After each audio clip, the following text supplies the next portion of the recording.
पूजन तीर्थेश वर्तमान स्वामी के शासन में हम सभी विराजते हैं और उनकी यह पावन पीयूष देशना हम सभी के लिए परम उपकारी। अनादिकाल से हमारी साधना में जो जन्म जरा और मृत्यु रूपी रोग लगे, उन रोगों का उपशमन करने वाले कोई परम औषधि है तो वह एकमात्र यह जनवाणी। भव्यात्माओं, कुछ दिन पहले हम विहार करते हुए लखनऊ की ओर आ रहे थे। संजीव जी लखनऊ की ओर आ रहे थे और रास्ते में एक मंदिर की छत में सामायिक में बैठ ही रहा था। कुछ धर्मात्मा नीचे बैठे थे।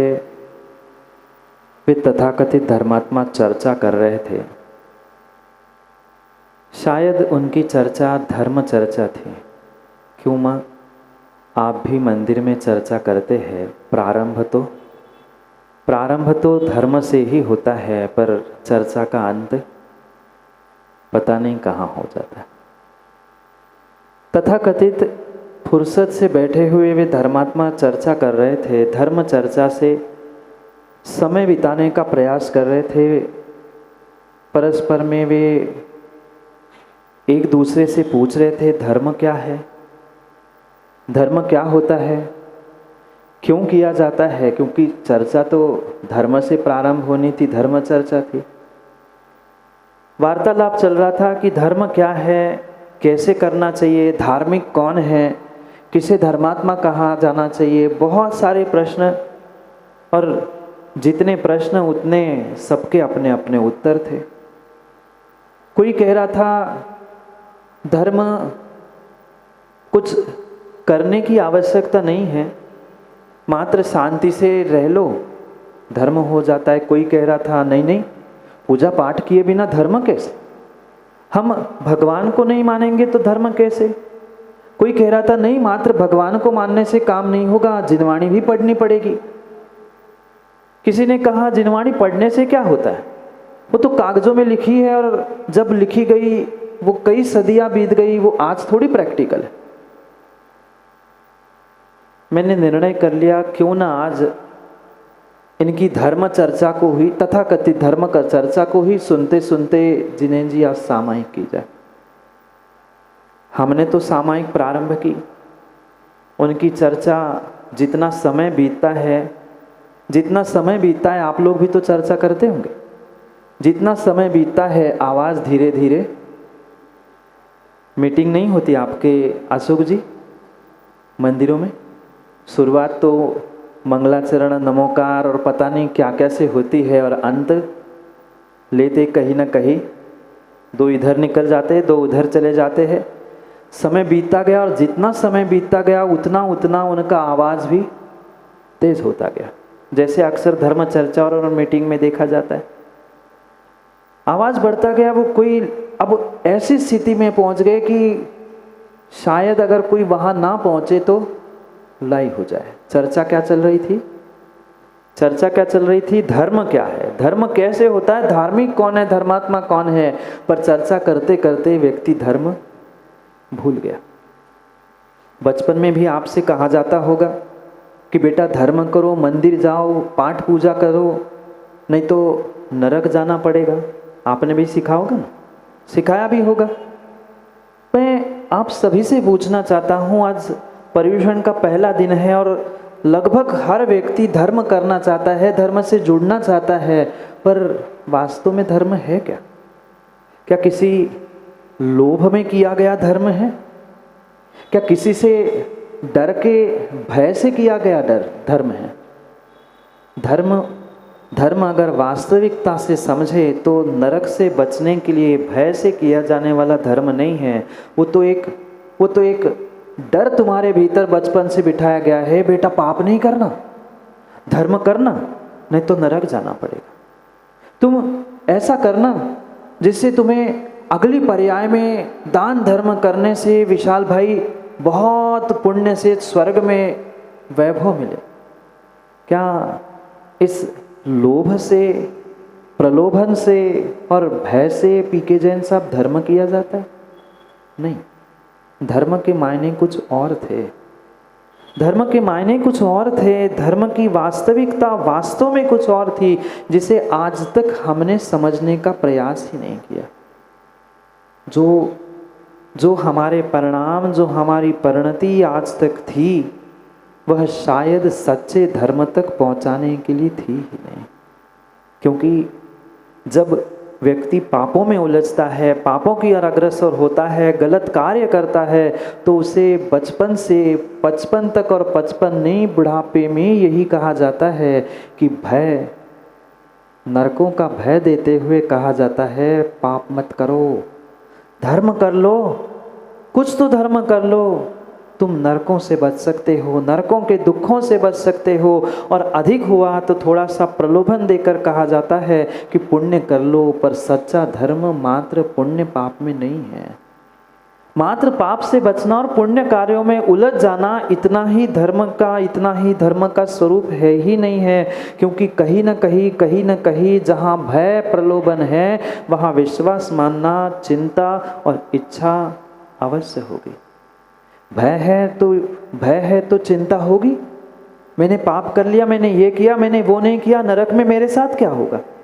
पहले नरक जाऊं, दूसरे नरक जाऊं, सातवें नरक जाऊं, ये कितना ही सत्य क्यों ना हो, पाप करने से नरक जाना पड़ता है। पर धर्म करने के लिए उस भय को दिखाने की आवश्यकता नहीं है, ना इच्छाओं को बढ़ाते हुए पुण्य का प्रलोभन देने की आवश्यकता है। यही तो कहा जाता है कि पुण्य कर लो, धर्म कर लो, तो कुछ स्वर्गों में अच्छा मिलेगा। क्या मिलेगा? जो यहाँ छोड़ने की बात की जाती है, धन दौलत, पैसा, वैभव, भोग, वे सब कुछ तो तुम्हें स्वर्ग में मिलेंगे, पर उन इच्छाओं के लिए धर्म करना,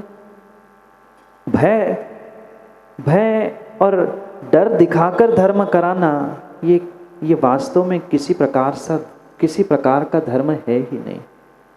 धर्म की जब तक हम सच्चाइयों को समझ नहीं पा रहे हैं, वास्तविकता को समझ नहीं पा रहे हैं, तब तक मात्र क्रियाकांड का धर्म कर लेना, घंटों घंटों धर्म चर्चा कर लेना, माताओं स्वाध्याय जप तप कर लेना निरर्थक है। पर कब? जब हमने वास्तविक धर्म को समझा नहीं है तो।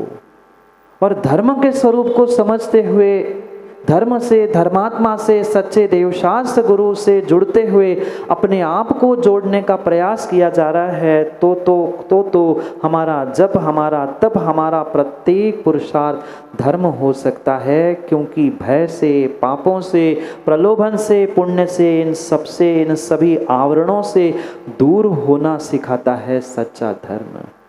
और आप कितने पुण्यात्मा हो शिविरार्थियों, कितने पुण्यात्मा हो शिविरार्थियों कि जिन्होंने सच्चे धर्म को समझने का पुरुषार्थ किया, अपने घर, अपने परिवार और अपने कंफर्ट जोन को छोड़ते हुए धर्म की वास्तविकता को समझने का प्रयास किया। सच्चा धर्म तो भीतर की सुखद अनुभूति से है।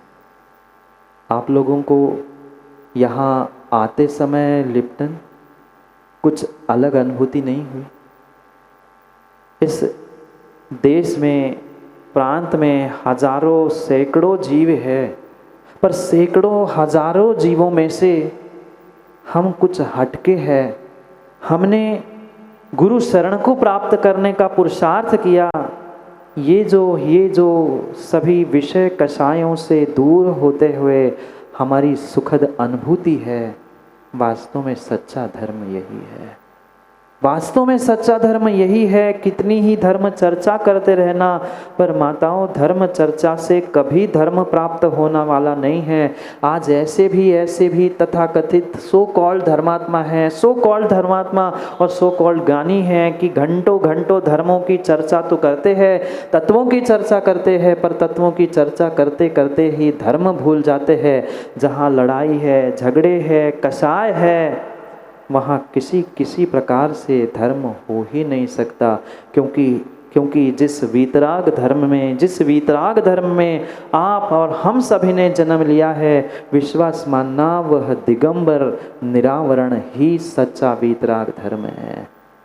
सच्चा धर्म तो निरावरण है, जहाँ कोई लाग लपेट नहीं है, ना चिंता है भय की, ना इच्छा है किसी पुण्य की।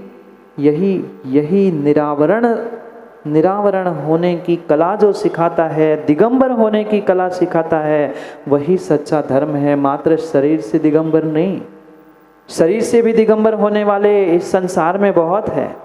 मात्र दिगंबर निर्ग्रंथ मुनिराज ही दिगंबर नहीं रहते, बहुत सारे जीव इस संसार में निर्वस्त्र दिगंबर रह सकते हैं, पर जरूरी नहीं है कि उनके पास सच्चा धर्म हो। जो प्रभु के समीप पहुंचते हुए, गुरु के पास पहुंचते हुए हमें एक क्षण आँखों को गीला करते हुए जो अनुभूति हो रही थी कि हाँ, इतने हजारों किलोमीटर की यात्रा करते हुए मैं गुरु की शरण में पहुंचा हूँ, 10 दिन तक साधना करने वाला हूँ, ये भीतर की जो अनुभूति थी, यही अनुभूति सच्चा धर्म था। कितनों को हुई और नहीं हुई तो 10 दिन इस अनुभूति को ही प्राप्त करने का ज्ञानियों प्रयास करना। अभी तक इसी कारण से अनुभूति नहीं हुई कि हमारे भीतर जो चार कसायों का आवरण था, उन 4 कसायों के आवरणों के कारण हम अपने भीतर की सुखद अनुभूति को प्राप्त नहीं कर पाए। माँ कितनी कसाय, क्रोध, मान, माया, लोभ, दूसरों को समझाने के लिए एक कसाय हम जानते हैं ना। कसाय के कारण कितना हमने दुख सहा है, ये भी हम सब जानते हैं। पर समस्या सबसे बड़ी हमारे साथ है, जो हम जानते हैं वो मानते, बोलो ना, जो हम जानते हैं वो मानते नहीं हैं। जो हम जानते हैं अगर मानने लग जाए, तो शायद हमारा जीवन, हमारी अनुभूति और हमारा धर्म भी बदलने की संभावना है। पर क्या करें, आज तक हमने सच्चे धर्म के स्वरूप को स्वयं के भीतर से कसायों से रहित होकर अनुभूत करने का प्रयास ही नहीं किया। किसकी अनुभूति की? आज तक माँ हमने किसकी अनुभूति की? कभी न कभी जब हमने धर्म भी करने का प्रयास किया, वहाँ भी हमने कभी क्रोध, कभी मान, कभी माया और कभी लोभ, इन कसायों की ही अनुभूति की। अगर हम ये सोचे शिविरार्थियों कि मैं शिविरार्थी बन रहा हूँ, मेरे जैसा दूसरा कोई है ही नहीं है, अगर ये मान की अनुभूति आ रही है तो अभी धर्म नहीं, आप कसाय में उलझे हो। थोड़ी व्यवस्थाओं में कुछ कमी हमें मिल गई, नहाने के लिए समय पर हमें पानी मग नहीं मिला, हम पानी सामने होने पर भी क्रोध के मारे आग बबूले हो गए। हम नहा के कहाँ पहुँच रहे थे? नहा के हम अपने आप को सोले का बना रहे थे, वस्त्रों को पानी से गीला करते हुए सोले का बना रहे थे, पर भूल गए थे पानी ना मिलने के कारण से हम अपने भीतर के क्षमा रूपी धर्म को भूल चुके। नहीं आता ना गुस्सा? बोलो हाँ। सुनाई नहीं दे रहा? गुस्सा नहीं आता? कैसे आता है? आता तो सबको गुस्सा है, क्रोध है, पर क्रोध से होने वाले जीवन के उन दुखदायी क्षणों का हम अनुभव नहीं कर पाए। अनुभवन नहीं कर पाए। और जब तक इन एक एक कषायों से दूर होने का हम प्रयास नहीं करेंगे, तब तक ध्यान रखना, भीड़ में कितना ही भिड़कर धर्म कर लेना, भीड़ में कितना ही धर्मात्मा बनने का स्वांग बना लेना, पर सच्चा धर्मात्मा तो वही होता है जो एकांत में भी धर्म करना जानता है। भीड़ में तो हर कोई प्रशंसा प्राप्त करने के लिए धर्म कर सकता है, पर जहाँ भीड़ नहीं है, जहाँ कोई नहीं है, ऐसे स्थान पर पहुंचकर भी जो धर्म करना जानता है, धर्म को अनुभूत करना जानता है, सच्चा धर्मात्मा तो वही होता है। सच्चा धर्मात्मा तो वही होता है। एक व्यक्ति ने सोच लिया, निर्णय कर लिया, मैं तो धर्मात्मा बनने वाला हूँ, मैंने आज तक बहुत पाप किए, बहुत कसाए और बहुत विषयों में उलझते हुए तीव्र दुख के कारणों को, पाप आश्रय को प्राप्त किया है, अब मैं धर्मात्मा बनना चाहता हूँ, अब मैं धर्मात्मा बनना चाहता हूँ। निर्णय करता है और सोचता है कि कषायों से दूर होने के लिए मैं जाकर एकांत में जाकर बैठ जाऊंगा। क्योंकि जैसे आप सोच रहे थे कि एकांत में बैठकर धर्म होता है, ऐसा वो भी सोच रहा था कि मैं अकेले में रह लाऊंगा और किसी उष्ण प्रदेश में रह लूँगा तो मौसम देखकर मौसम की गर्मी से मेरे भीतर भी गर्मी चढ़ जाए, सो सब घर परिवार छोड़कर संन्यास धारण करके पहुंच जाता है हिमालय, क्योंकि हिमालय में ठंडक। और सोचता है मैं एकांत में धर्म सीख लूँगा, फिर बहुत कुछ जीवन में बदलाव हो जाएगा, मैं सन्यासी में बहुत जगत पूज्य बन जाऊँगा। पहुँचता है हिमालय में, वहाँ की ठंडी ठंडी हवाओं के साथ, बर्फीली हवाओं के साथ साधना करता है। 1 महीना व्यतीत होता है और वो ये भ्रम पाल लेता है कि मैं 1 महीने में एकांत में धर्म सीख चुका हूँ। और सोचता है कि चलो अब मैंने इतना धर्म कर लिया, एकांत में रह के भूखे प्यासे रहते हुए मैंने अपनी क्रोध, मान, माया, लोभ, इन कषायों को जीत लिया है, क्यों ना चले हम नगर की ओर। जैसे ही वह लौटने को होता है, विचार करता है पता नहीं पुनः वहाँ जाके भीड़ भड़ाके में क्या होगा, और थोड़ी सी साधना कर लेते हैं, पुनः लौटता है और पुनः 1 महीने की साधना करने के लिए ध्यान में बैठ जाता है। पुनः 1 महीने की साधना सफल मानकर अपने आप को धर्मात्मा मानता है, जैसे आप लोग भी मानते धर्मात्मा होना। बोलो, धर्मात्मा होना हो कि ना, हाँ कि ना हाँ कह पा रहे हैं, ना कह पा रहे।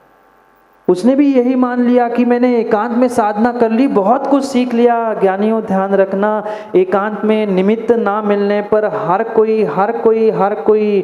हर कोई शीतल प्रसाद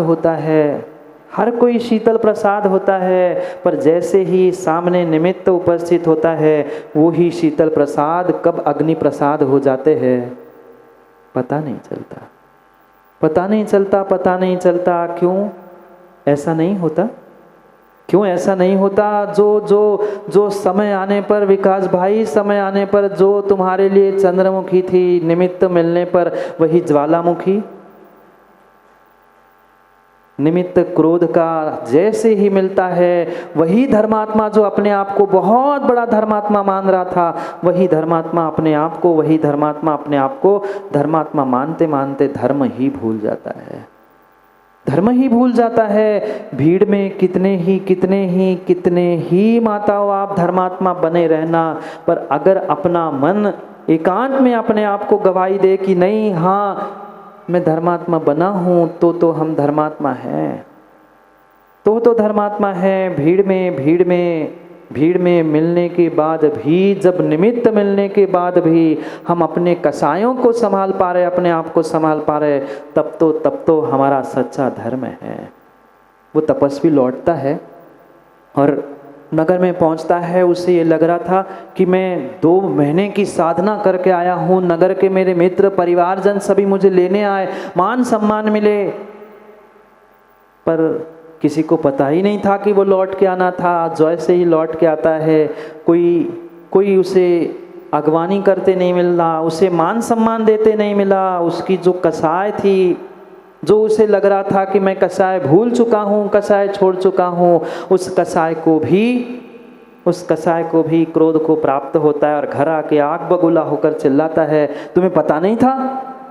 मैं 2 महीने से हिमालय में साधना करके आ रहा था और तुम लोग मुझे लेने नहीं आए। क्या ये धर्मात्मा था? नहीं था।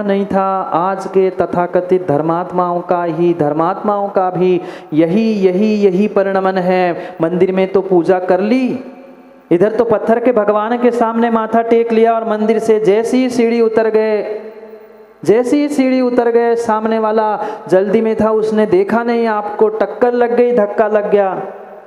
आपके हाथ में रखा हुआ जो चावल के द्रव्य का डिब्बा था वो गिर गया।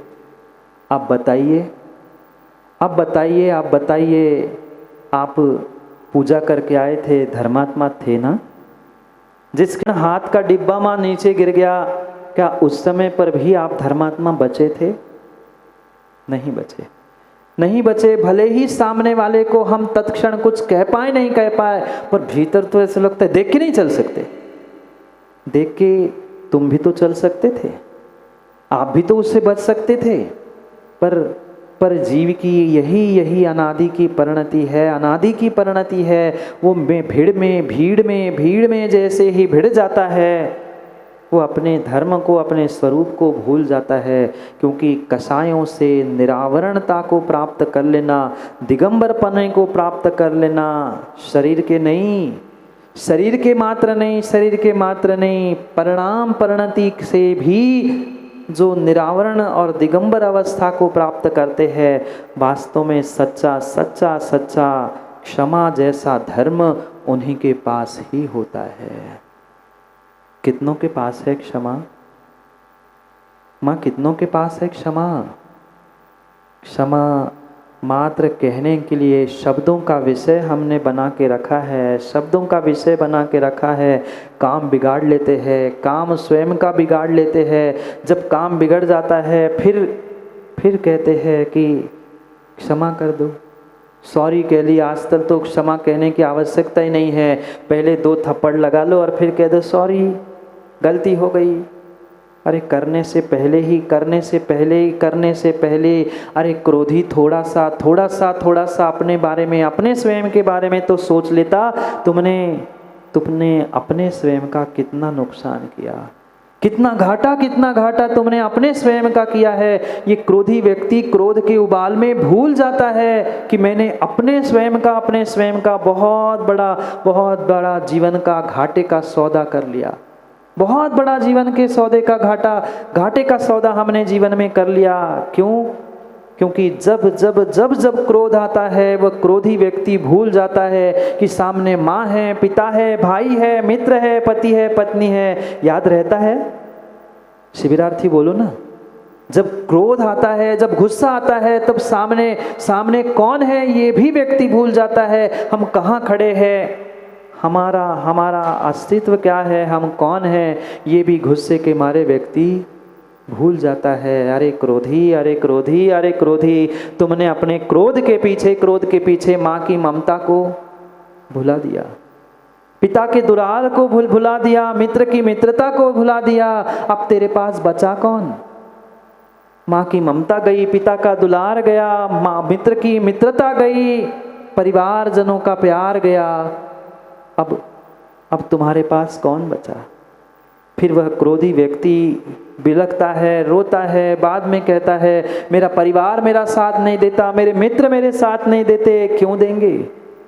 क्यों देंगे और कैसे देंगे? क्योंकि तुमने कभी उन मित्रों के साथ परिवारजनों के साथ कसायों से रहित होकर परिणति करने का पुरुषार्थ किया ही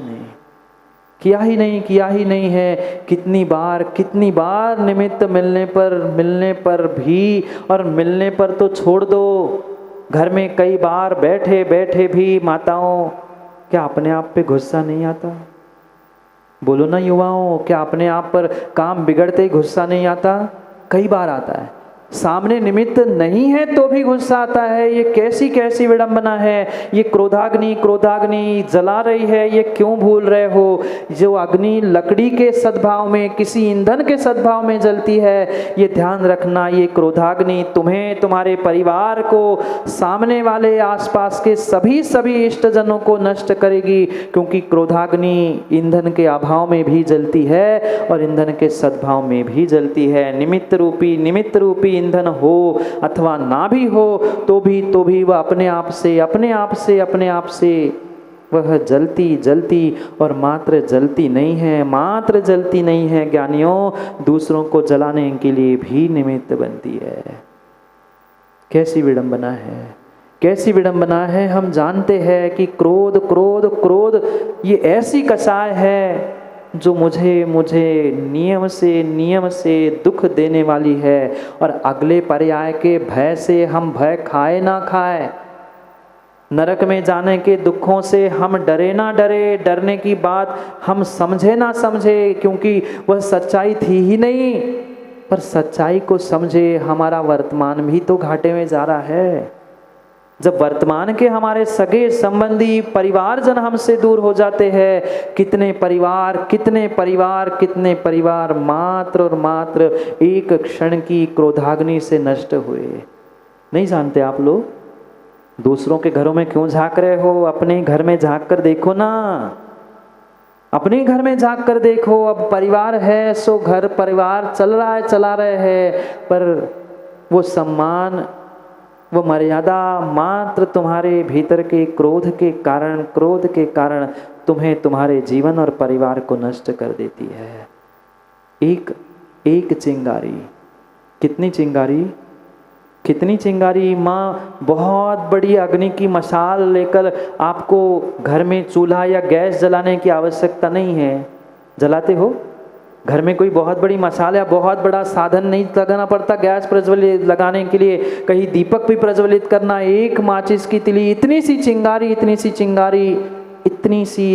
चिंगारी भी कई क्विंटलों के क्विंटल अनाज और कई किलोमीटर को जलाने के लिए, खाक करने के लिए पर्याप्त होती है।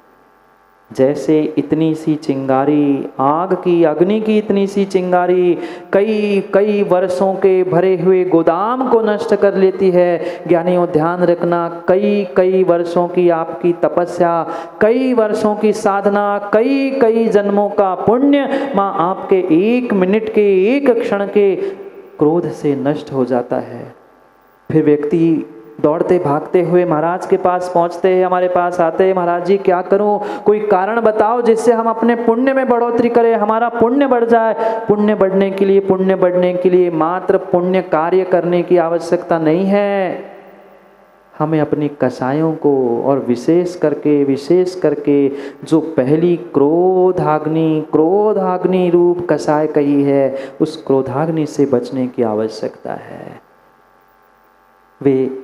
वे धरती के देवता, वे दिगंबर निर्ग्रंथ गुरु कितने महान होंगे,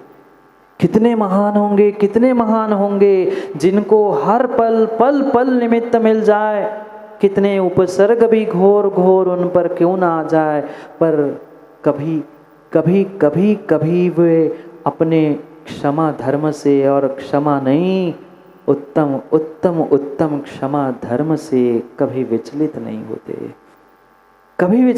होते। ज्ञानियों, सच्ची अगर धर्म की परिभाषा समझनी है, सच्चे उत्तम क्षमा को समझना है, तो कहीं ग्रंथों में आपको 10 लक्षण के ये 10 धर्म मिलने वाले नहीं हैं। अगर सच्चे 10 धर्म, उत्तम क्षमा आदि कहीं मिलेंगे तो ये धरती के देवता निर्ग्रंथ मुनिराजों के ही पास मिलेंगे। कागजों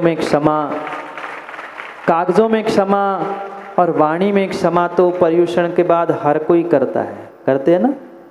क्षमा वाणी की तो क्षमा सबके पास है। कागजों में लिखकर भी कार्ड भेजने वाले, व्हाट्सएप पर लिख के भेजने वाले, वो भी बहुत सारे तथाकथित धर्मात्मा हैं। पर सच्चे उत्तम क्षमा रूपी धर्म को धारण करने वाले वे निर्ग्रंथ मुनिराज ही होते हैं। निर्ग्रंथ मुनिराज ही होते हैं। धन्य है उनके परिणाम, धन्य है उनकी परिणति। कितनी अद्भुत उनकी परिणति और परिणाम होते हैं। सामने सामने वह क्रोधाग्नि करता हुआ व्यक्ति मिलता है, कषाय करता हुआ निमित्त भी मिलता है, तो भी वे कभी अपने क्षमा धर्म से, उत्तम क्षमा धर्म से कभी कभी डिगते ही नहीं हैं। और माँ, हमें थोड़ा सा निमित्त मिलता है, हम कैसे आग बबूले हो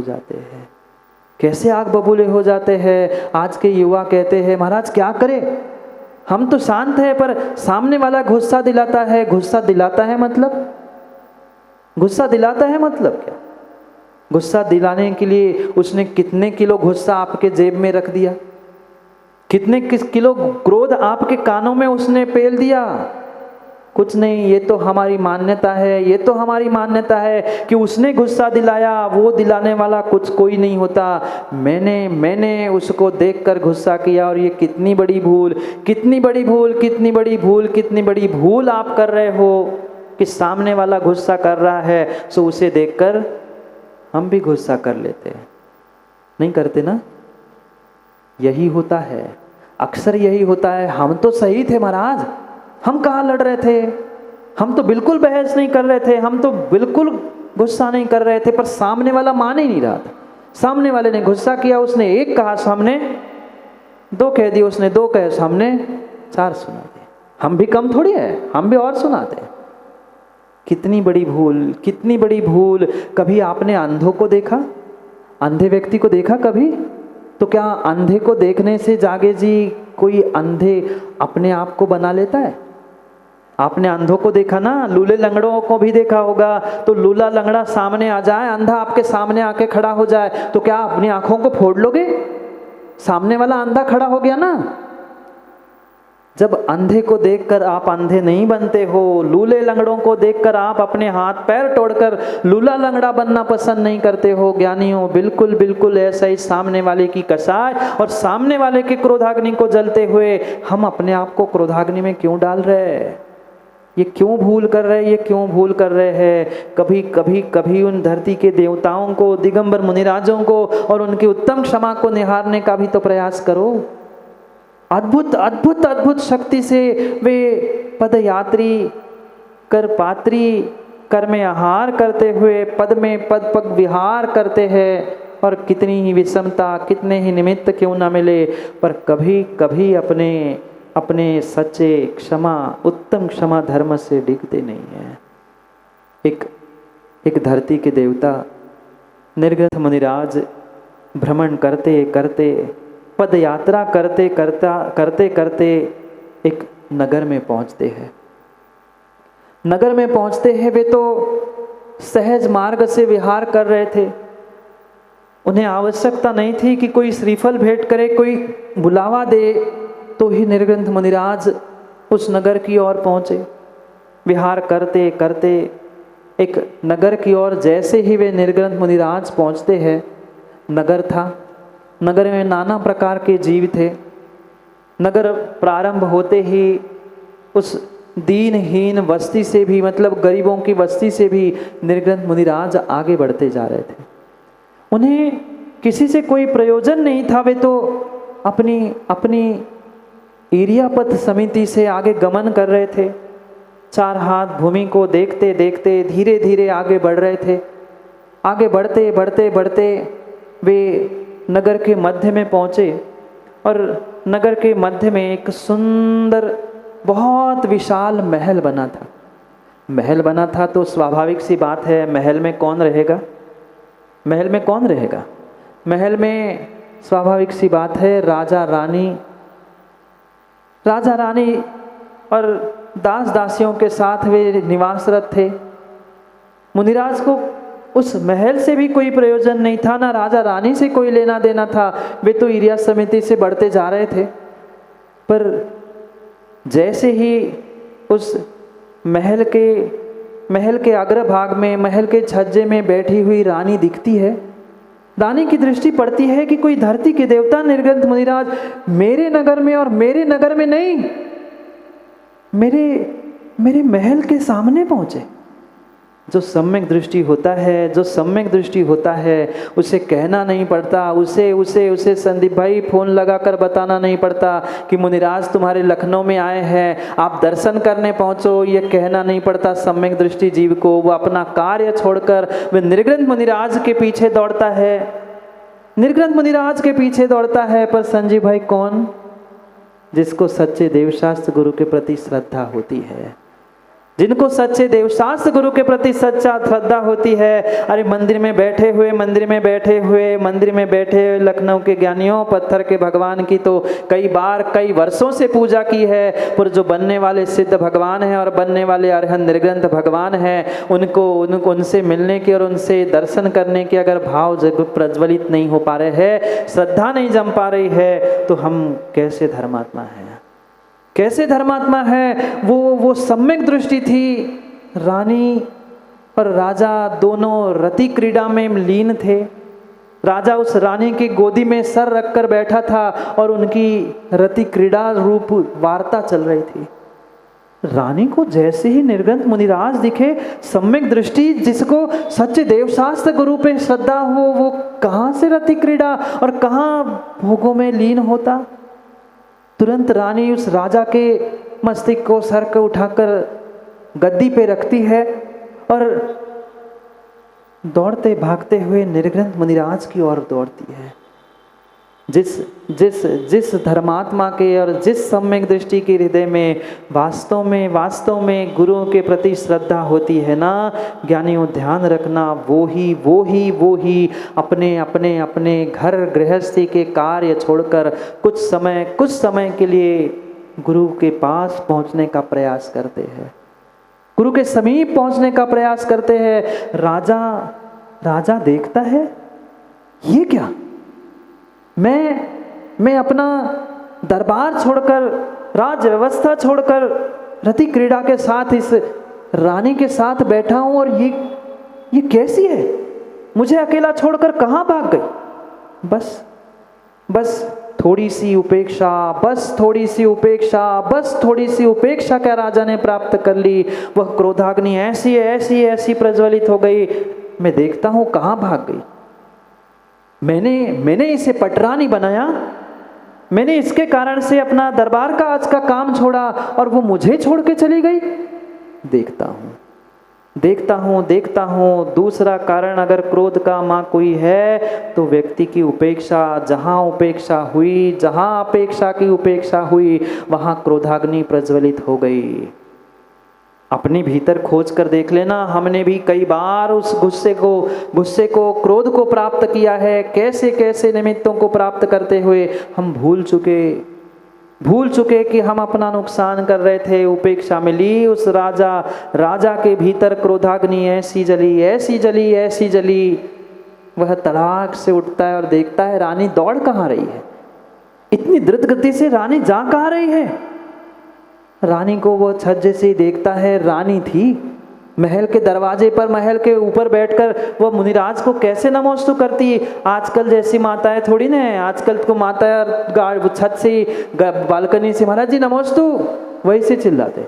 बहुत सारे तो हमने देखा गाड़ी पे बैठे, 4 व्हीलर में बैठे, वही से हॉर्न बजाते, महाराज नमोस्तु। वाह, ये धर्म है, ये धर्मात्मा है। गाड़ी से उतरना नहीं है। गाड़ी क्या करे, आजकल चल रहा है ना, जहाँ भी जाओ मंदिर दिख गया हॉर्न बजा दो, तुम्हारा नमस्कार माना जाएगा। ऐसे ही लोग आज तथाकथित धर्मात्मा हो गए, गाड़ी से हॉर्न बजाते हैं, नमोस्तु कर लिया और काम हो गया। उसे पता था निर्ग्रंथ गुरुओं का, सच्चे देवशास्त्र गुरु का अभिवादन कैसे किया जाता है, विनय कैसे की जाती है। वह रति क्रिया छोड़कर महल से दौड़ते भागते पहुंचती है। मुनिराज कहीं आगे ना निकल जाए, प्रातः का समय था, हो सकता है मैं पड़घान कर लूँ, मुनिराज नगर में आए हैं, पड़घान का मौका मिलेगा, दान देने का मौका मिलेगा। वो दौड़ती है, भागती है और जैसे ही समीप पहुंचती है आंखों से उसके झरझर पानी बहने लगता है। आश्चर्यचकित होती है। जब अनजान कोई मुनिराज मिलते हैं तो सम्यक दृष्टि गदगद होता है। अनजान मुनिराज मिलने पर राजेश जी सम्यक दृष्टि गदगद होता है। फिर कोई पहचान का मिल जाए कैसे लगता है? आप कहीं शिखर जी गए, माँ कहीं यात्रा के लिए गए, और जाते जाते कोई पहचान के मुनिराज मिल जाए जो आपके नगर में चतुर्मास कर गए हो या आपसे परिचय जिनका हो गया हो, वे कहीं अनजाने में और धोखे से मिल जाए। पता है मिलना है तो आनंद आता ही आता है, और फिर सरप्राइज मिले तो और आनंद आता है। आप उसके भी आंखों से सरप्राइज होकर वो रोने लगी, बिलखने लगी, और रूप को देखकर कहती ये क्या? कोई दूसरा नहीं था, रानी का सगा भाई मुनिराज बन के नगर में आया था। उसके रोम रोम पुलकित हो गए थे, रोंगटे खड़े हो गए थे, आंखों से अश्रुधारा बहने लग गई थी, और कहती है मुनिराज नहीं कहा। बहन क्या कहती? जिसके कलाई पे कभी उसने राखी बांधी हो, उस सामने मुनिराज बनकर खड़ा हो, उसके मुख से कभी मुनिराज निकल नहीं सकता, उसके मुख से निकल पड़ा भैया। ये क्या? वो जोर से भैया कहते कहते ही और धड़ाम से चरणों में लौट जाती है, और जोर से फिर समझ में आता है उसे कि नहीं, ये अब भैया नहीं है, अब तो ये मुक्ति वधु के सैया बनने वाले हैं। ये अब मेरे भैया नहीं है, ये तो मुक्ति वधु के सैया बनने वाले हैं। और सहज मुख से निकल पड़ता है नमोस्तु, हे स्वामी नमोस्तु। और इधर रानी उन निर्ग्रंथ मुनिराज के, धरती के देवता के सामने झुकी ही थी, नमोस्तु ही कर रही थी। वो दौड़ा भागा क्रोधी वो राजा आता है और देखता है, अरे मैं इतना सर्वांग सुंदर राजा होने के बावजूद भी ये किस नंगे के सामने झुक रही है? इस नंगे के कारण ही मेरी रति क्रीड़ा में खेद हुआ है, रति क्रीड़ा में विघ्न हुआ है। मैं देखता हूँ जो इतनी सी क्रोधाग्नि जल रही थी, वह जलते इतनी ज्वाला हो गई। वह ज्वाला प्रसाद बनकर स्वयं को तो जला ही रही थी, भीतर ही भीतर उसे तो जला ही रही थी। वो सोचने लग गया राजा कि मेरी महारानी को चरणों में झुकाने वाला ये नंगा कौन है? मैं देख लूंगा। मैं इतना बड़ा महाराजा, ये मेरी पटरानी, और ये नंगे के सामने क्यों झुक रही है? तीसरा कारण, दूसरों से अपने आप को बहुत बड़ा समझना, दूसरों की अपेक्षा से अपने आप को समझदार समझना। अखिलेश, ये तीसरा कारण है क्रोधाग्नि प्रज्वलित होने का। ये तीसरा कारण है। उसको भी यही लगा कि मैं इतना ज्ञानी होने के बाद, मैं महाराज होने के बाद, फिर भी ये नंगे के सामने कैसे झुक गई? वह क्रोध का उबाल और भगकता गया और बढ़ता गया, और वो दौड़ता है अपने महल की ओर। महल के दरवाजे पर ही दरवाजे का काम चल रहा था, लकड़ी का काम चल रहा था, और उसे विवेक शून्य वह क्रोधी राजा, उसे होश नहीं रहा मैं क्या कर रहा हूँ, क्या करने जा रहा हूँ, क्या सोच रहा हूँ। उस लकड़ी के काम करने वाले उस बढ़ाई से ही वो वसूले को छीनता है। वसूला जानते हो? लकड़ी छीलने के लिए वसूला जो आता है, उस वसूले को ही उस व्यक्ति से छीनता है और उन मुनिराज पर चढ़ जाता है। वो रानी हाथ जोड़ी नमोस्तु कर ही रही थी, सोच रही थी मुनिराज को महल में ले जाऊं, आहार करवाऊं, पड़घान करूं, क्या करूं। इतने में अपने पतिदेव को, राजा को उसके ऊपर चढ़ते देखती है। वो बचाने का खूब प्रयास करती है, पर क्रोध में ऐसी ऊर्जा, ऐसी शक्ति भीतर संचारित हो जाती है कि शायद किसी भूत व्यंतर में भी नहीं हो। अपने आप में एक बातों को महसूस करना, अनुभूति को करना, अनुभूति ही धर्म समझने का प्रयास करना। जब गुस्सा आता है माँ भी समझाने पहुँचती है, बेटों, माँ भी समझाने के लिए पहुँचती है, हाथ पकड़ती है, तो मुझे नहीं बात करना। क्यों? क्योंकि ऐसी ऊर्जा, ऐसी शक्ति उस क्रोध कषाय के निमित्त से भीतर होती है कि कितनी कितनी कितनी भूत व्यंतर में शक्ति नहीं हो उतनी उस इंसान में क्रोधी में घुस जाती है। रानी को धक्का देकर राजा उस वसूले को लेकर मुनिराज पर चढ़ाई करता है। मुनिराज समझ गए थे कि अब कुछ न कुछ गड़बड़ होने वाली है। मुनिराज स्तब्ध हो गए, क्योंकि वे सामान्य जीवों जैसे डरपोक नहीं हैं। सामने आने वाले विघ्न को, सामने आने वाले उपसर्ग को, सामने आने वाले परेशानी को देखकर भागने वाले नहीं थे। वे समझ चुके थे कुछ न कुछ उपसर्ग आया है। वे वहीं पर तत्क्षण कायोत्सर्ग मुद्रा में खड़े हो गए।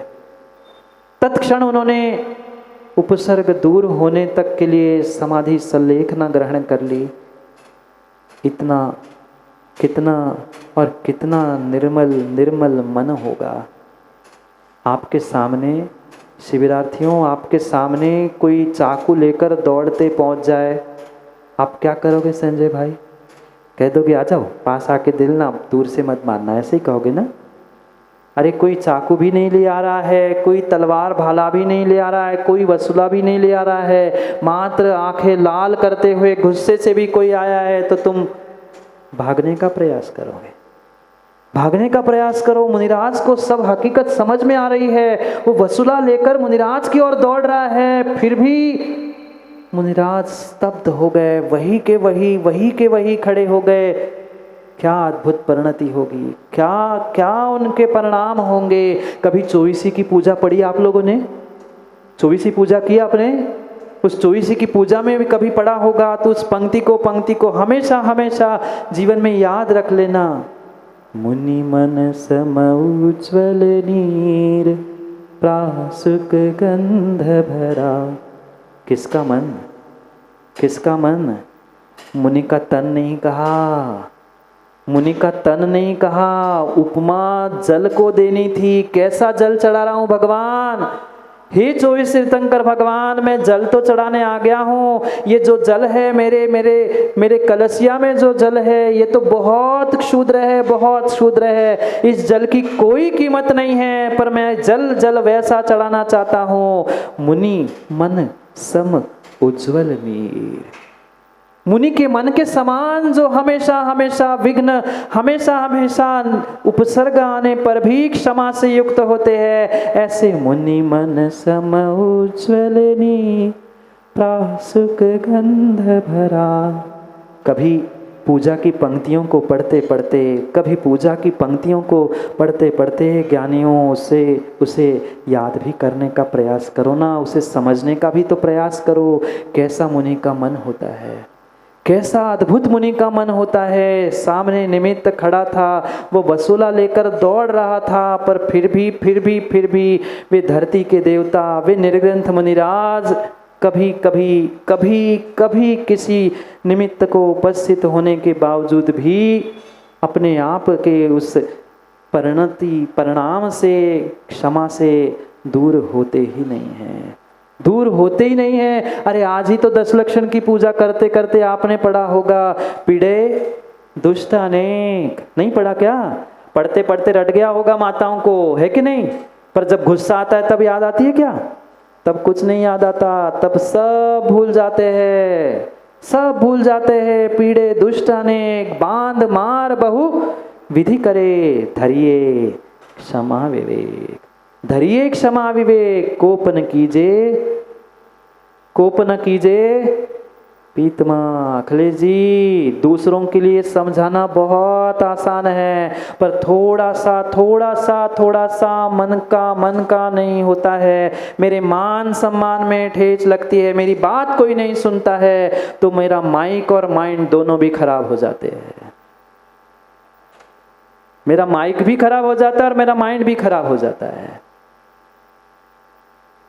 सोचो विचार करो। कोपना कीजिए प्रीतमा। हे प्रियतम, दूसरे को नहीं समझा रहे, हे प्रियतम आत्मा, कोप न कीजिए। वे भी शायद मुनिराज यही सोच रहे थे, पीड़े दुष्ट अनेक, बांध मार बहु विधि करे, धरिए क्षमा विवेक। क्षमा रूपी विवेक को धारण करो, क्योंकि हे प्रियतम, इस क्षमा के अलावा तुम्हारा अन्य कोई नहीं है। जिस पर बैठे हो ना, जिस धरा पर चलते हो ना, जिस धरा पर उठते बैठते हो, उस धरा का भी दूसरा नाम क्षमा है। उस धरा से, उस क्षमा से पूछ लो। कोई मल भी विसर्जन करता है, कोई गड्ढा भी खोदता है, कोई उसमें हीरे पुष्प भी बिखेरता है, उससे कोई लेना देना नहीं है, कोई लेना देना नहीं है। सच्ची क्षमा, इसलिए तो पृथ्वी को क्षमा कहा जाता है। ऐसी क्षमा है? बोलो हाँ। नहीं है। ऐसी क्षमा ना है, ना हमने ऐसी क्षमा को समझने का प्रयास किया है।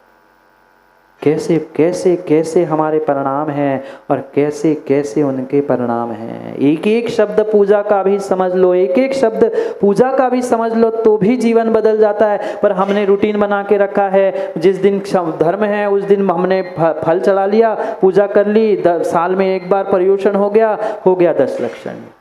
नहीं, गाली सुनी मन, बोलो ना, आपको तो याद है, पढ़ा है, गाली सुनी मन खेद ना आनो, गुण को अवगुण कहे आयानो। ये भीतर निर्णय था निर्ग्रंथ मुनिराज का, धरती के देवता का। गाली सुनी मन खेद ना, वो गाली देते देते पहुंच गया, ये नंगा मेरे रति कर्म में विघ्न कर रहा था, अब देखता हूं मैं। बदले की प्रतिशोध की भावना से जलता हुआ वह राजा पहुंचता है वसूला लेकर, पर उत्तम क्षमा करो रे भाई। वसूले से किसी लकड़ी को नहीं। शिविरार्थियों सोचो, लकड़ी का छीलना प्रारंभ नहीं किया राजा ने। जो ये चमड़ी है ना, ये जो चमड़ी है, शरीर की चमड़ी, उस वसूले से छीलना प्रारंभ कर ली। माँ, इतना सा चाकू सब्जी सुधारते हुए लगता है। सब्जी बनाते हैं आप लोग? सब्जी बनाते हो कि काटते हो? जो धर्मात्मा है वो कभी सब्जी काटता नहीं, बनाता है, सुधारता है। माँ, सब्जी सुधारते समय, सब्जी बनाते समय इतना सा चाकू हाथ में लग जाता है। कितने दिन तक दर्द होता है? बोलो ना। दर्द हो ना हो, पर 4 दिन तो कुछ परसते समय भी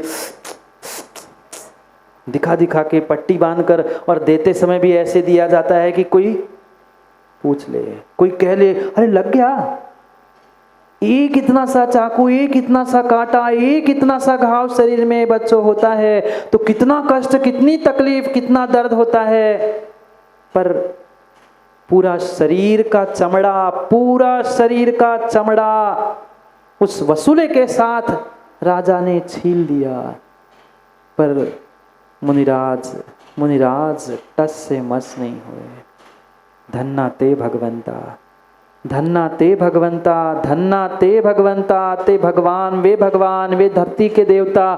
धन्य है वे धरती के देवता। कम से कम शिविरार्थियों, हाथ ही जोड़ लो। हम ऐसी क्षमा धारण नहीं कर पा रहे हैं, कम से कम इतना ही बोल लो, धन्ना ते भगवंता। बोलो जोर से, धन्ना ते भगवंता, धन्य है वे धरती के देवता। कम से कम हम यहाँ बैठकर परोक्ष रूप से नमोस्तु करके कर्मों की निर्जरा ही कर ले। वे तो साधना करते हुए उत्तम क्षमा से कर्मों की निर्जरा कर ही रहे हैं। हम उनके जैसी, उन वीरों जैसी क्षमा धारण नहीं कर पा रहे हैं। कम से कम उन क्षमाधारी को ही धारण कर ले। क्षमा धारण नहीं कर रहे, कोई बात नहीं। बहुत अच्छी बात तो यही थी कि हम क्षमा धारण करें, पर क्षमा धारण नहीं कर पा रहे हैं। तो जो क्षमाधारी है उनको ही हृदय में धारण कर ले। वसूले के साथ छीलता गया,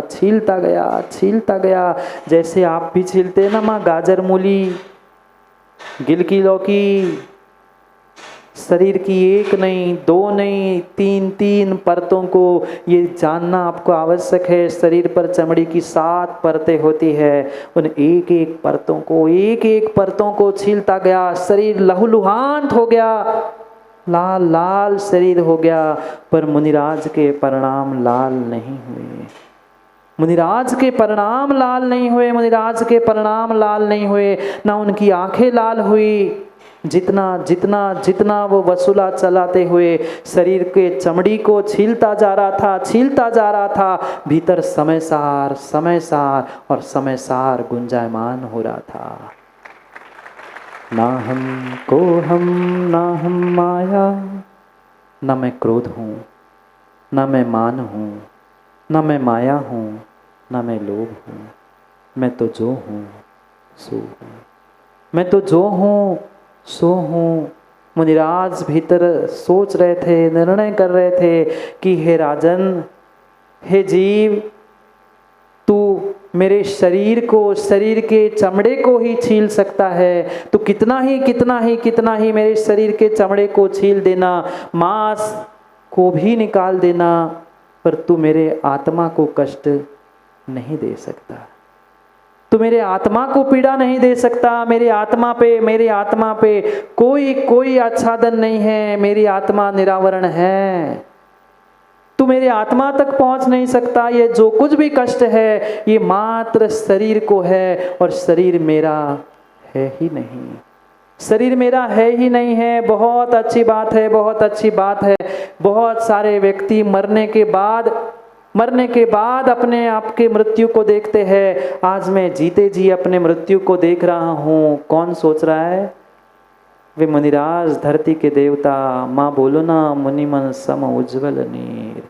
ये था मुनि मन सम उज्ज्वल नीर। ज्ञानियों, 24 घंटे में एक आध मिनट ऐसे उज्ज्वल नीर मुनि मन को प्राप्त करने का प्रयास करो। कम से कम ऐसे उज्ज्वल मन को धारण करने वाले मुनियों को ही अपने हृदय में धारण कर लो।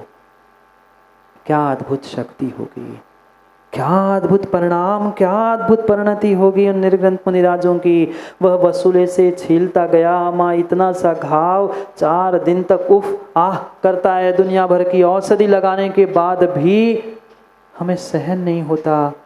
कैसे सहन कर रहे होंगे, कैसे सहन कर रहे होंगे वे मुनिराज। इतना घोर उपसर्ग वह छीलता गया, पर वे अपने ध्यान से टस से मस नहीं हुए। ना छीलने वाले उस राजा को कभी उन्होंने लाल आँख करके देखा, ना भीतर कभी परिणाम किए कि ये क्यों मुझे ऐसा कर रहा है, क्यों कष्ट दे रहा है। ये तो मेरे भाई का पति है। कोई विकल्प नहीं आया। कष्ट देने वाले पर भी, उपसर्ग करने वाले पर भी वह क्रोधाग्नि नहीं बरसाई, क्योंकि उनको पता था, उनके पास निर्णय था। तय कर्म पूरब किए खोटे, सहे क्यों नहीं जियरा। ते कर्म पूरब किए खोटे, सहे क्यों नहीं जियरा। माँ, ये मात्र भगवान ही को सुनाने के लिए है ना, ये मात्र भगवान ही को सुनाने के लिए ना। वर्ष में 1 बार, ये ज़्यादा से ज़्यादा 3 बार, बस 3 बार वर्ष में हमने सुना लिया, हो गया। भगवान ते कर्म फूटे थे हमारे, सो नहीं, भगवान को मत सुनाओ, भगवान आत्मा को सुनाओ। ते कर्म पूरब किए खोटे, सहे क्यों नहीं जियरा। अगर ये राजा रूपी निमित्त मुझे मिला है, ये वसूले से छील रहा है, तो कभी न कभी पिछली पर्याय में, पिछले दिनों में मैंने ऐसा कर्म किया था, खोटा कर्म किया था, जिसके निमित्त से मेरे साथ ऐसा हो रहा है। अतिक्रोध अग्नि बुझाए प्राणी, साम्य जयली सियरा। साम भाव, उत्तम क्षमा रूपी जल के छींटों से उस क्रोध रूपी अग्नि को बुझाने की आवश्यकता है। माँ, कभी घर में दूध गर्म किया आप लोगों ने? बोलो ना, दूध नहीं गर्म किया घर में? रोज करते हैं कह रही माँ। माँ, रोज दूध गर्म करते हैं। कभी कभी दूध में जब उबाल आता है तो क्या करते हैं? जब दूध में उबाल आता है, समझदार माँ कह रही महाराज, समझदार माँ तुरंत दूध में आए उबाल को ठंडा पानी लेती है और उस उबाल पे, दूध के उबाल पर पानी डालकर उसे ठंडा कर लेती है। कभी कभी अति क्रोध अग्नि बुझाए प्राणी। तब माँ जब पानी डालो ना दूध पे, जब दूध के उबाल पर पानी डालो ना ऐसे ऐसे करते हुए, तब इस पंक्ति को याद कर लेना, अति क्रोध अग्नि बुझाए प्राणी, श्याम चल ले सियरा। हे जियरा, हे सियरा, हे भगवान आत्मा, अपने भगवान आत्मा पर थोड़ी सी दया कर। जब क्रोधाग्नि का उबाल आता है, जब क्रोधाग्नि का उबाल आता है तो उत्तम क्षमा रूपी, साम्य भाव रूपी जल को क्यों नहीं छिड़कते? कुछ नहीं छिड़क पा रहे हो तो जिनवाणी के ही छींटे लगा लो, जिनवाणी के ही छींटे लगा लो। स्मरण कर लो उन धरती के देवताओं को, स्मरण कर लो धरती के देवताओं को। एक नहीं, दो नहीं, 700 मुनिराजों को एक साथ घानी में पेला गया, 700 मुनिराजों को एक साथ घानी में पेला गया। इन कार्तिकेय मुनिराज के शरीर की चमड़ी को वसूले से उधेड़ दिया गया। शरीर तो शरीर था, शरीर तो शरीर था, चमड़ी की एक के ऊपर एक बात परत निकलने पर क्या शरीर खड़ा रह सकता था? शरीर तो बेहोशी के मारण, खून और बस सब बहने के कारण धड़ाम से गिर गया।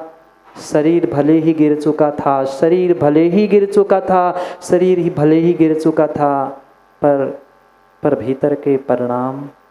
भीतर के परिणाम वैसे ही खड़े के खड़े थे, वैसे ही खड़े के खड़े थे। अहमिक को खलु सिद्ध हो, मैं अकेला हूँ, मैं शुद्ध हूँ, मैं बुद्ध हूँ, ये सोचते सोचते वह खड़े परिणाम खड़े रह गए। शरीर धड़ाम से जमीन पर गिर गया, शरीर धड़ाम से शरीर गिर गया जमीन पर। क्या करता?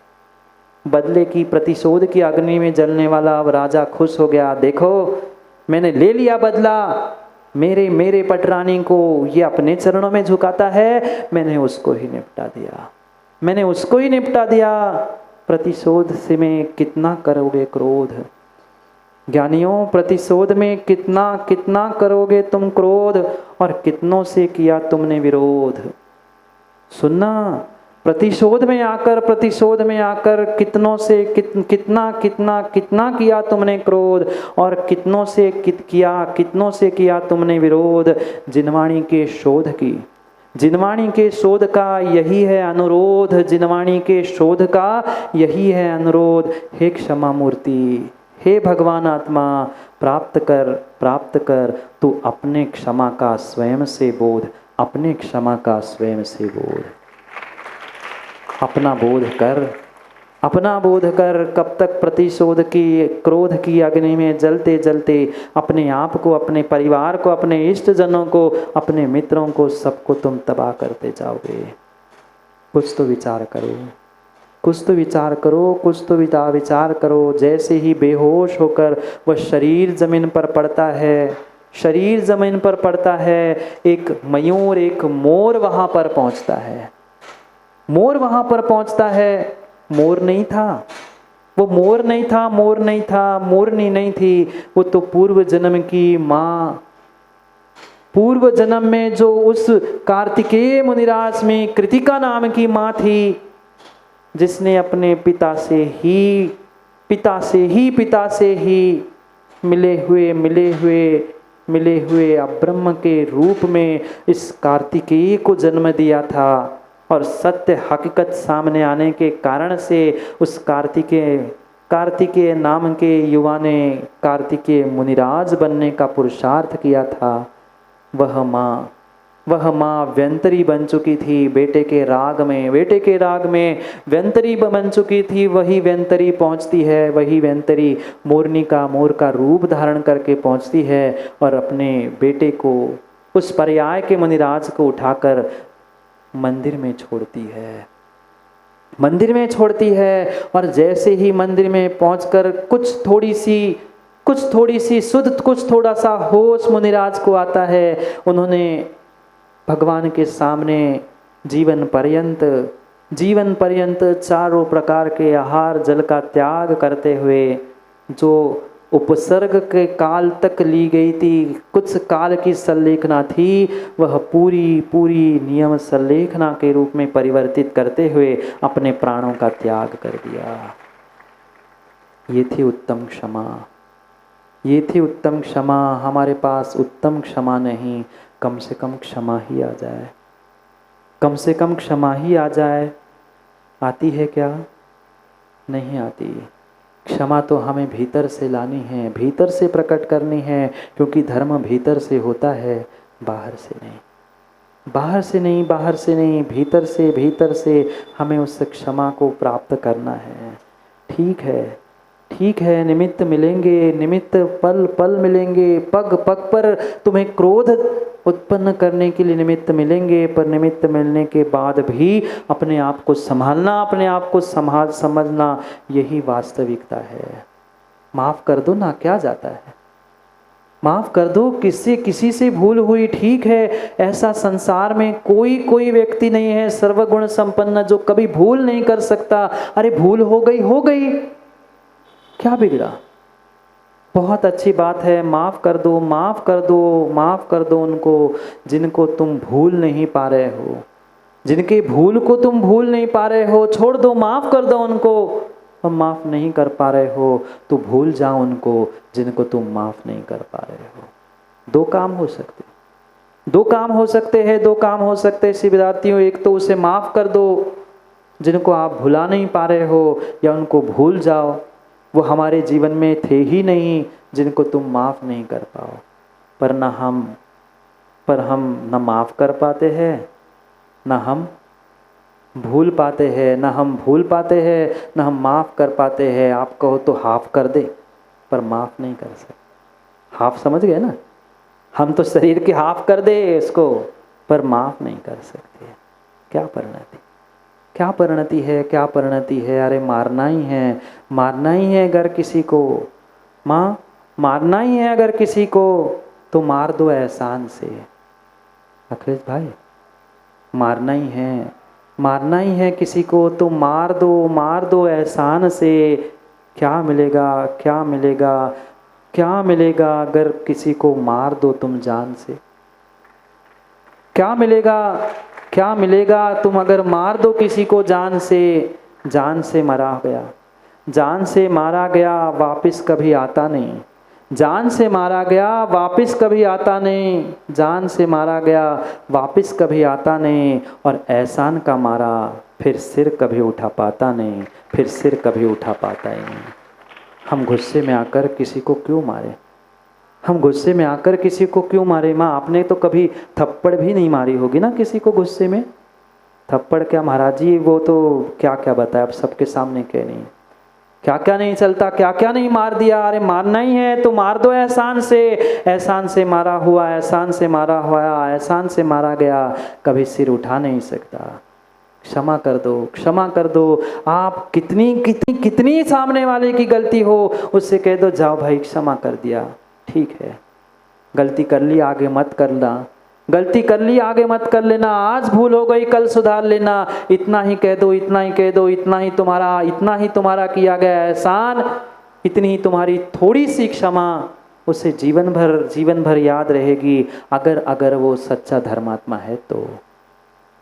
ये भी आजकल के परिप्रेक्ष्य में समझना आवश्यक है, नहीं तो फिर वो तो सामने वाला धर्मात्मा नहीं है तो वो तुमने किए गए एहसानों का बदला शाम तक ही तुम्हें निपटा के खत्म कर देगा। क्षमा, ये उत्तम क्षमा उन धरती के देवता दिगंबर मुनिराजों के पास ही होती है। मुनि कार्तिकेय स्वामी जिन्होंने बचपन में भी संघर्ष देखा, बचपन में भी संघर्ष देखा, अपने नाना से उत्पन्न सोचना युवाओं, अपने नाना से, नाना ही जिसके पिता है, नाना ही जिसके पिता है, सुनकर कितना खून बचा होगा उस युवा में, क्या खून बचा होगा उस युवा में। ऐसी युवावस्था में उसने निर्ग्रंथ पद को धारण कर लिया, वहाँ भी क्षमा, और मुनिराज बन के बहनोई ने किए गए उपसर्ग के समय भी उत्तम क्षमा। हम उत्तम क्षमा तक पहुँचे नहीं पहुँचे, कम से कम क्षमा ही हमारे जीवन में आ जाए। कम से कम क्रोध से बचने के, क्रोध से बचाने के उपायों को ही हम प्राप्त कर ले। अनेक अनेक अनेक उपायों से हम क्रोध से बच सकते हैं, पर हम उपायों को समझना ही नहीं चाहते। क्यों जान के निमित्तों के पास जाना, क्यों निमित्तों को पुनः पुनः खोज कर हम अपने आप को क्रोधी करना। दूर हो जाओ निमित्तों से, दूर हो जाओ निमित्तों से। और सबसे आसान बता दूं क्या, क्रोध से बचने का सबसे आसान तरीका बता दूं क्या? रहने दो, समय हो गया, समय हो गया सबका।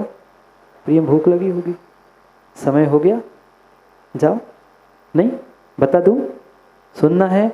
सबसे आसान, जब किसी को गुस्सा आ जाए, बहुत बहुत तेज गुस्सा है, आप लोगों को नहीं आता होगा, आप लोगों को नहीं कह रहा हूं, जिनको आता है उनको कह रहा है। आप हो सो आप जानो, और नहीं हो तो नहीं जानो।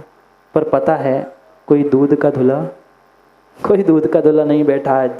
जब चरम सीमा पर गुस्सा पहुंच जाए, क्रोध पहुंच जाए ना, तो पहले उस स्थान से निकलना और अपने जो रसोई घर में पहुंचकर जो डब्बा रखा है ना, फ्रिज, उसे खोलकर ठंडा पानी पी लेना।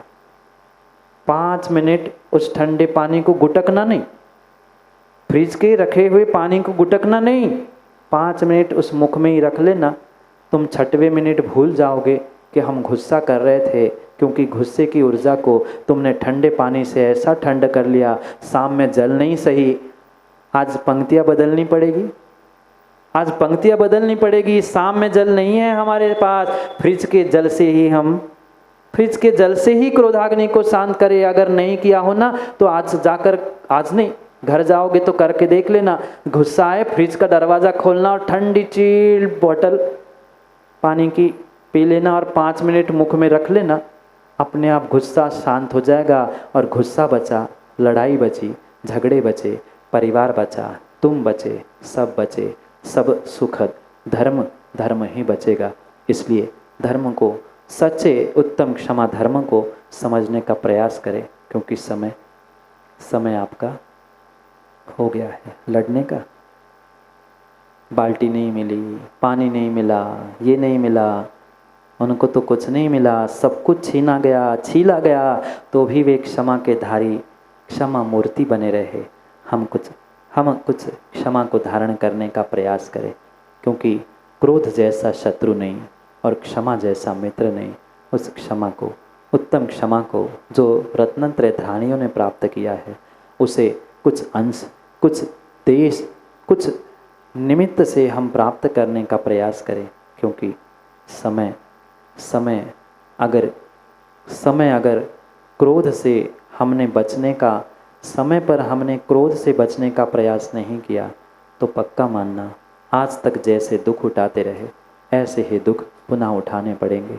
इसलिए समय को समय पर समझते हुए समय की बात को पुनः समय पर मिलते हैं, क्योंकि समय पे किया गया काम समय को दिलाता है। बोली भगवान महावीर स्वामी की।